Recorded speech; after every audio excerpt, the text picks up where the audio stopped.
একটা আপু আমাকে গত 1 মাস যাবত প্রতিদিন টেক্সট করে যাচ্ছে। আমি আসলে সময়ের অভাবে তোমার অ্যান্সারটা দিতে পারিনি আপু, সরি। আজ চলো দিয়ে দিচ্ছি। তুমি লিখেছো যে তুমি একটা ছেলের সাথে যখন ইউনিভার্সিটিতে পড়তে, সেই সময় 3 থেকে 4 বছর রিলেশন করে ভালোবেসে তাকে বিয়ে করেছো। রিলেশনের সময়টা খুব ভালোই ছিল যখন তুমি তাকে বিয়ে করেছো। তারপরে 6 থেকে 7 মাস যখন তোমার বেবি কনসেপ্ট করে, তারপর থেকে সে তোমার দায়িত্ব কর্তব্য সবকিছুই করছে বা নিচ্ছে। তো ভালোবাসাটা তুমি আর আগের মতো খুঁজে পাচ্ছ না। আসলে কি বিয়ের পরে দায়িত্ব এবং কর্তব্যই থাকে, ভালোবাসা কি থাকে না? এটাই তোমার প্রশ্ন। চলো আমরা একটু সহজ করে জিনিসটাকে দেখি। আমার এই পেজ থেকেই আমি বলছি, দেখো, আমার যে পেজে তুমি আমাকে নক করেছো, এই পেজে আমার বেশ কিছু ফলোয়ার রয়েছে, ধরো 1,10,000-এর মতো ফলোয়ার রয়েছে। সব মানুষ কি আমাকে ভালোবাসে? না। কিছু কিছু মানুষ আমাকে ভীষণ ভালোবাসে। তারা প্রতিদিন সকালে ঘুম থেকে উঠে আমি কি পোস্ট দিয়েছি, কি ফটো দিয়েছি, কি ভিডিও দিয়েছি, অনেক মানুষ কিন্তু তার সামনে এসে সেই ভিডিওটা পড়বে সেই অপেক্ষা না করে নিজের ইচ্ছায় আমার প্রোফাইলে গিয়ে, পেজের প্রোফাইলে গিয়ে ভাইয়া আজকে কি দিয়েছে এটা নিজের ইচ্ছায় দেখে আসে। This is call real love. এটাই সত্যিকারের ভালোবাসা যারা করছে। ভালোবাসা কি বুঝতে পেরেছো? এবার চলো দায়িত্ব এবং কর্তব্য জিনিসটা কি সেটা একটু বুঝে আসি।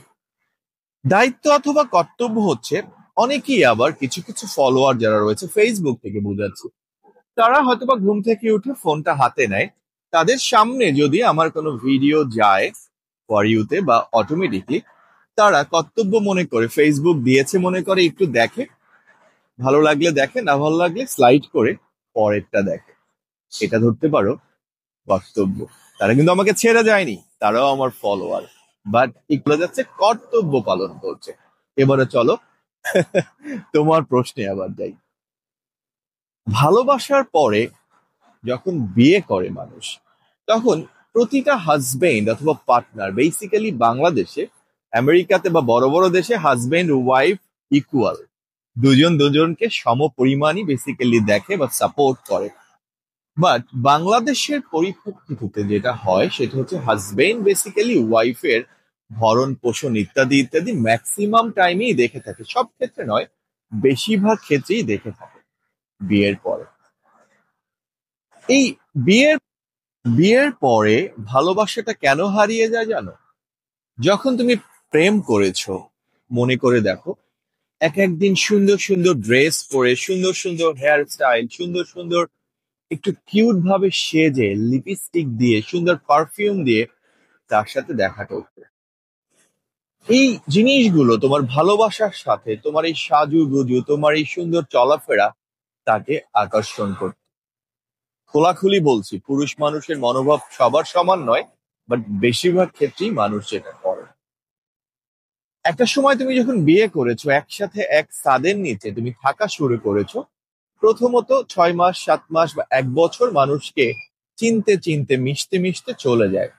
তারপরে যখন তুমি, তোমার সেই হাজবেন্ড বাইরে কাজ করে, জব করে, বিজনেস করে, যা কিছুই করুক না কেন, যখন সে কাছে সে বাসায় ফিরে, তুমি যখন তার সামনে মাথায় চুপ চুপ করে তেল দিয়ে, নাক মুখে ফেস প্যাক অথবা ফেসিয়াল দিয়ে, না গোসল করে, সবচেয়ে বাসার পুরান ধাত্রা জামা কাপড়টা যেটাকে বলে সেটা পরে তাকে দরজাটা খুলো, ট্রাস্ট মি, সে যখন বাইরে থেকে আসে, অফিস থেকে আসে, সে হাজারো সুন্দর সুন্দর ছেলে অথবা মেয়ে দেখে আসে, সুন্দর সুন্দর পারফিউমের গন্ধ উপভোগ করে আসে।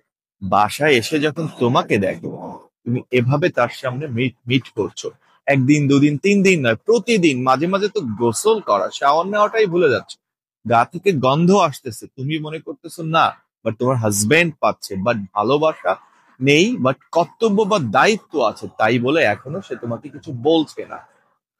এই ছোটখাটো জিনিসগুলো, এই যে মাথায় চুপচুপ করে তেল, ফেসিয়াল, ফেস প্যাক, নিজের যত্ন না নেওয়া, সবচেয়ে পুরন জামা কাপড়টা পরে সবসময় হাজবেন্ডের সামনে আসা, নিজের মানুষ মনে করে, এই জিনিসগুলোর কারণে না ভালোবাসাগুলো আস্তে আস্তে কমে যায়।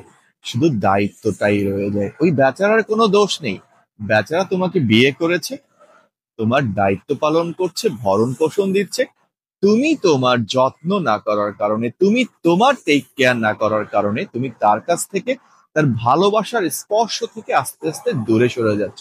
মনে মনে ভাবছো বিয়ে হয়ে গেছে, বেবি হয়ে গেছে, টেক কেয়ার করে আর কি হবে। এটাই 90% মেয়েদের ভুল ধারণা। তোমার নিজের সৌন্দর্য, তোমার নিজের টেক কেয়ার তোমার করতে হবে আনটিল ইউ ডাই। মৃত্যুর আগের দিন পর্যন্ত যদি ভালোবাসাটাকে টিকিয়ে রাখতে চাও, যদি হ্যাপিলি লাইফ লিড করতে চাও, যেমনটা প্রথম দিন ছিলে, ভালোবাসার মানুষের সাথে সেজে গুজে গিয়েছো, অতটুকু না পারো, যতটুকু সম্ভব ততটুকু সাজুগুজু করে বাসায় তার সামনে থাকার চেষ্টা করো। ভালোবাসা ফিরে আসবে।